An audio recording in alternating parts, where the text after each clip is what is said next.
ug dinhi ning atong tulumanon. Inyong masayran ang kamaturan. Kay sa kamaturan.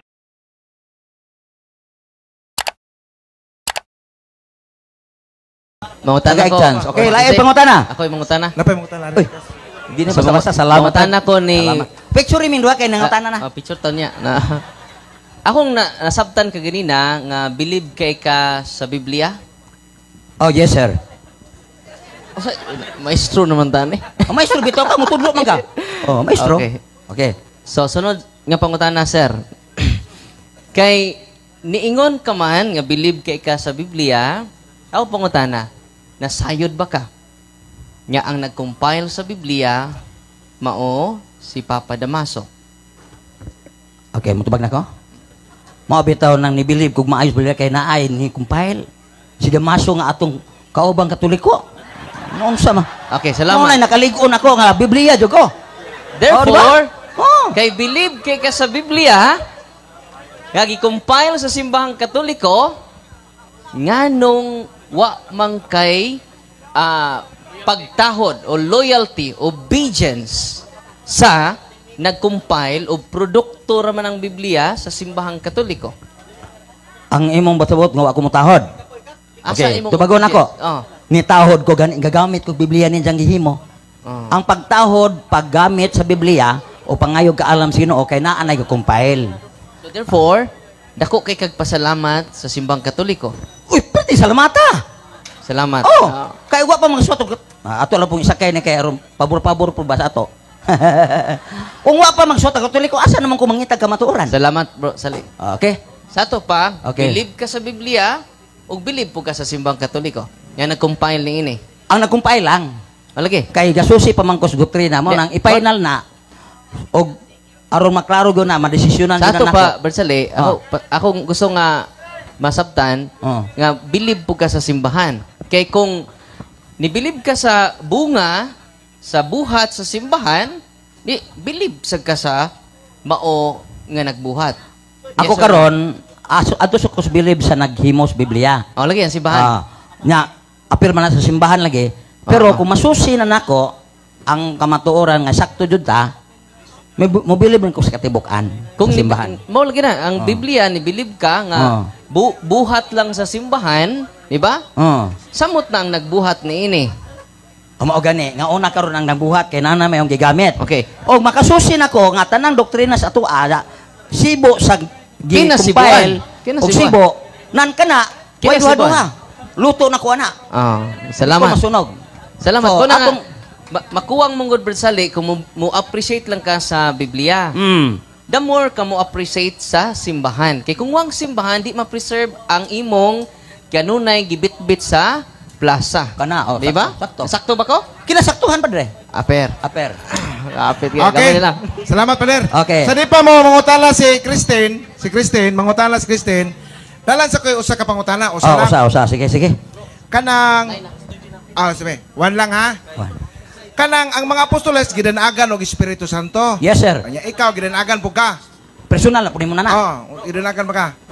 Personal, ayo sa personal kay. Awa, sige Kasi makurat, mga tawa na po mo. Ato ang last pangutana sa Christine, kay, og mo, ingo ka, gidanagan ka, musunod pangutana. Sige, per Christine. Wag po ni kay Batsi.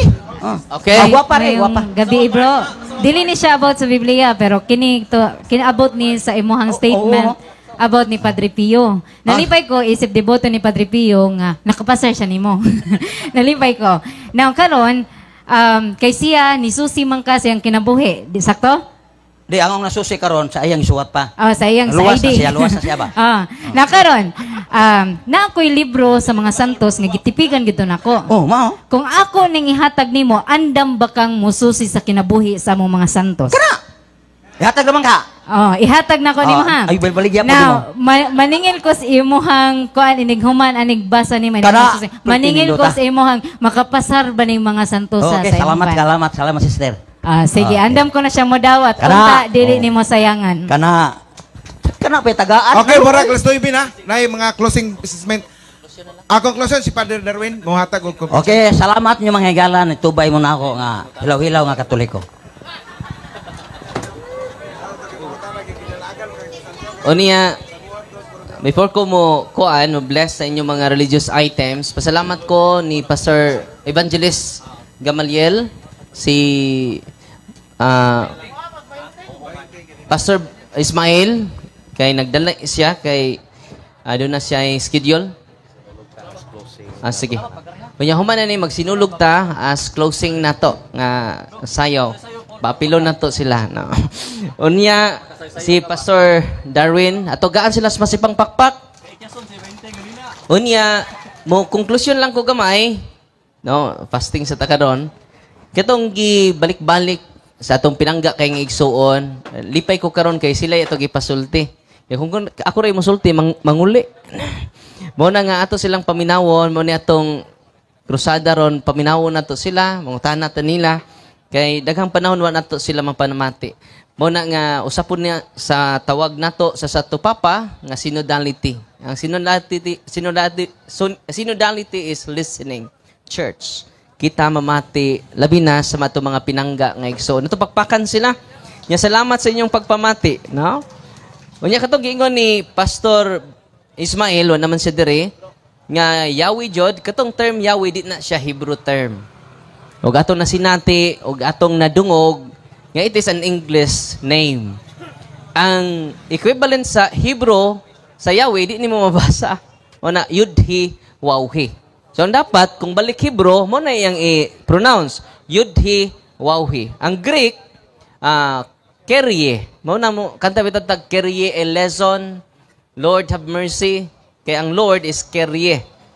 Nya kato yang giingon ka kanina nga erroneous ang term Lord, wa joy mabasa bisan gamay sa iyang Collier Encyclopedia. So atong pangutana siya kinsay nag-ingon nga erroneous na wa siya matubag. Kaya ang tinuod nga niingon siya ra. Amen. Unya ni Pastor Gamaliel sad mo na ang term universal daghan nang ni gamit ana ron. Even Seventh-day Adventist Church, universal sad sila. Mo ang atong parang may unique ang simbahan nga gitukod ni Kristo nga dili na nila makopya mo na term Roman. Ngano man? Nganong gitawag tag term Roman Catholic in union to the faith of Peter. Ngano man? Didto nalubong si Pedro sa Roma. Di na sila kapangangkon ana. Mo nang ipangutana si Pastor Evangelist Gamaliel, apil ba ka sa Universal Catholic? Ni ana-ana siya. Kay kanang Universal Catholic, mga LGBT community na nanay obispo nila nga mukasal. No? Muna nga ang term Catholic atong gi-connect sa Roman, ngano man, wa nay laing makapangangkon ana. Si Pedro gilubong sa Roma, nakaadto man ko didto, mao ni ang altar, ubos sa altar, tua hangtod karon ang mga bukog ni San Pedro. Mao nang gitawag siya St. Peter's Basilica. Mauna ang Santo Papa nato di na mulakaw.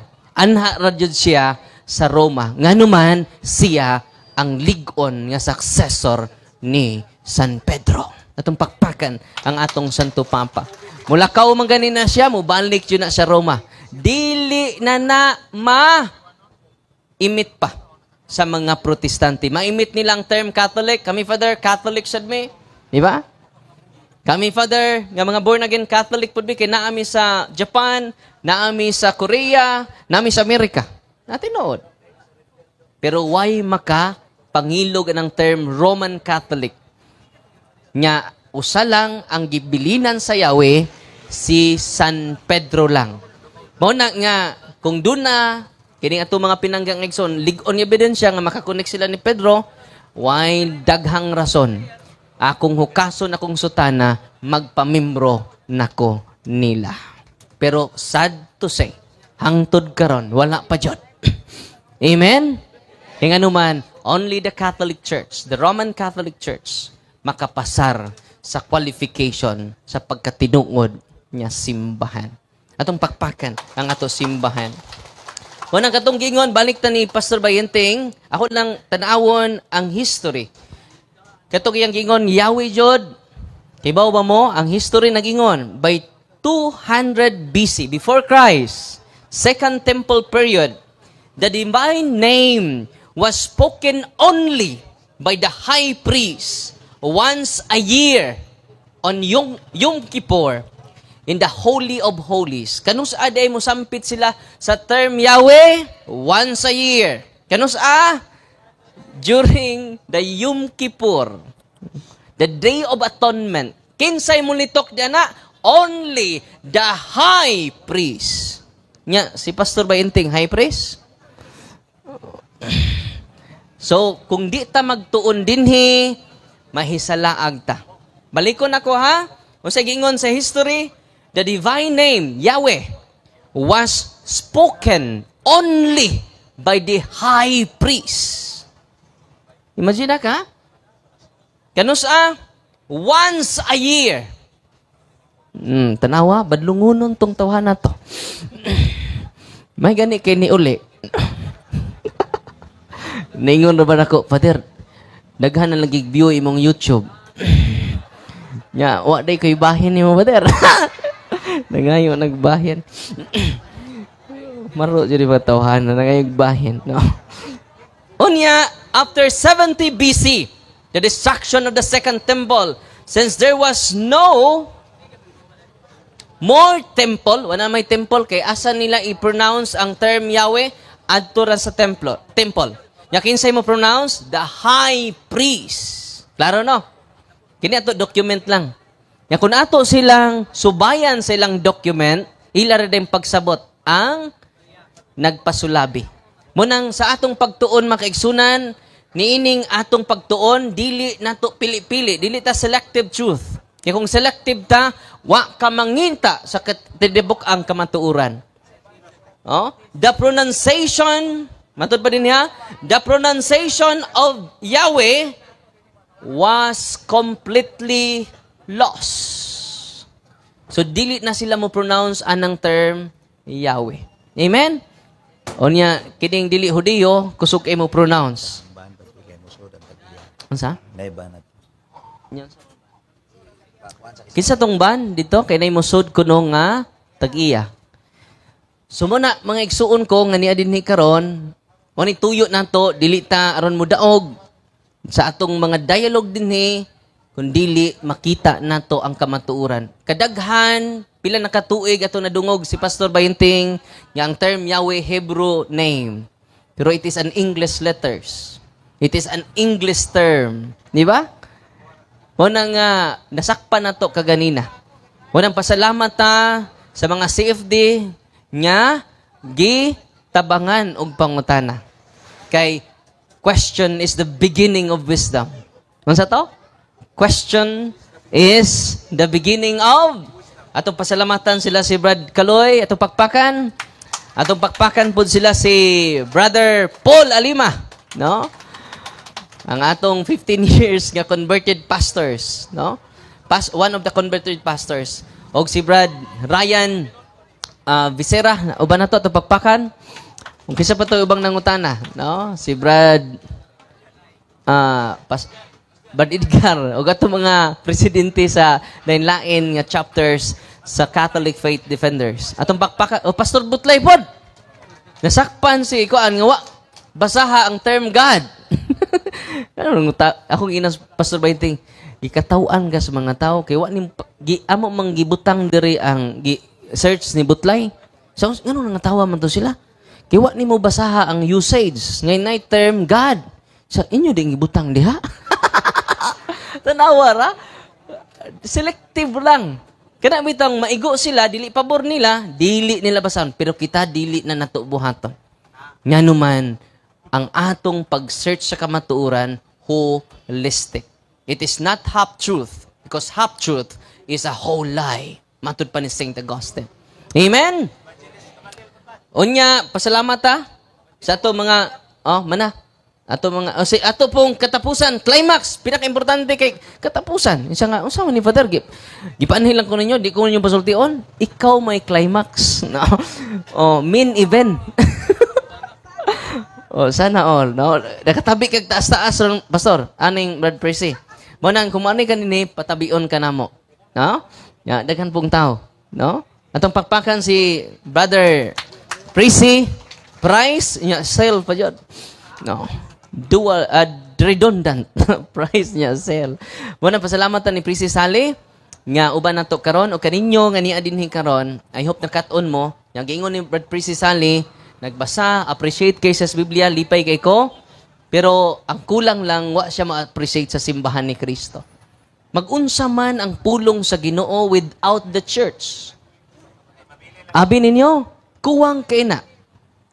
Kay kung imo lang basihan ang Biblia o ang imong panabot sa Biblia, mantod pa, nindot kay ning gisulti ni Kuan, Pastor Brad Prissy Sally, usa ka santos. Ningon siya diri oh, when you believe, kaya sa kaya ang precise nga sulti niya akong basahon, kinanindutan iyang gisulti about sa Bible. No? Nindot sa ha? Kinindot kito iyang gisulti. Usa ka santo sa simbang Katoliko.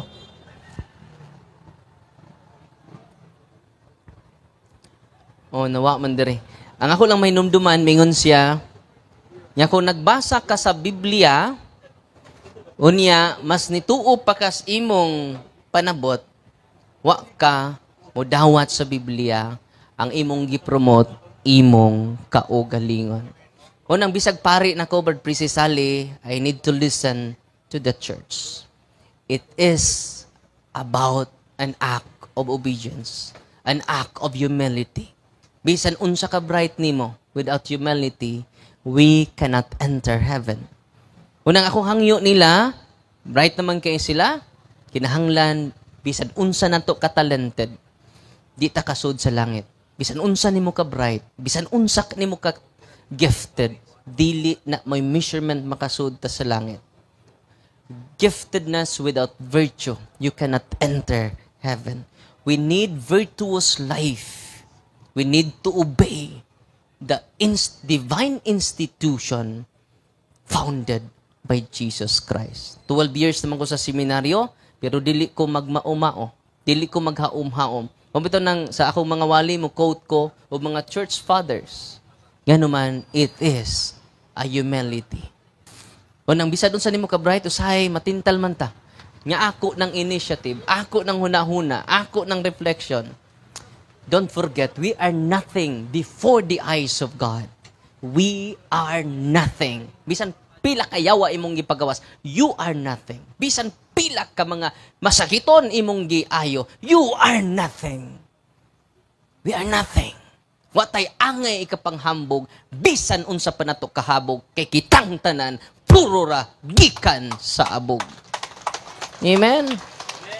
Unang kita nga niya din ni karon, Katoliko og dili, don't be selective to embrace a selective truth.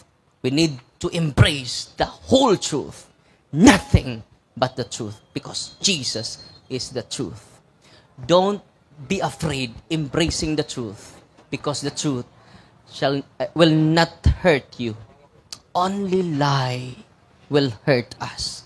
Ayaw mo kahadlok sa pagkakos sa kamatuuran, kay ang kamatuuran dili makadaot ninyo. Only lie can hurt us. Ang bakak lang mao ang makadaot nato. Kanus aman ta mahimong bakakon kung mo salig na ta sa tong kaugalingon, kung mo basa na ta using our own interpretation of the Word of God. Amen? Kung ang bisag pare na ko, dili ko magpataka. I need to rely to the magisterium, the teaching authority of the church. Amen? Ug mao na itong pag-ampo uban sa itong mga pinangga kayong mga bisita, bisan unsa na to ka bright, bisan unsa na to ka maayo, mo likay sa kamatuuran. Di na may makalangit na to. Ang makalangit na to, kung doon na natay virtue, ang hiyas nga may makapalangit. Matod pa ni so mulakaw na kuno ato mga pastor dire, no? Okay. Salamat kayo to pagpakan ang tanan nga niya din ni karon. Wapay mga kaon, pero matod pas Ginoo dili mabuhi ang tao sa paan lamang, kundi sa mga pulong sa Ginoo. Mateo 4:4, San Juan 15:3, nahinlo na kamo kay namati kamo sa akong mga pulong. Atong pakpakan si Kristo. Ug inyo nang nabati ang mga kamatuoran dinhi ning atong tulumanon. kay usasabay kamaturan. Ako lang hinaot, nga daghang kamog lakatunan. Daghang salamat.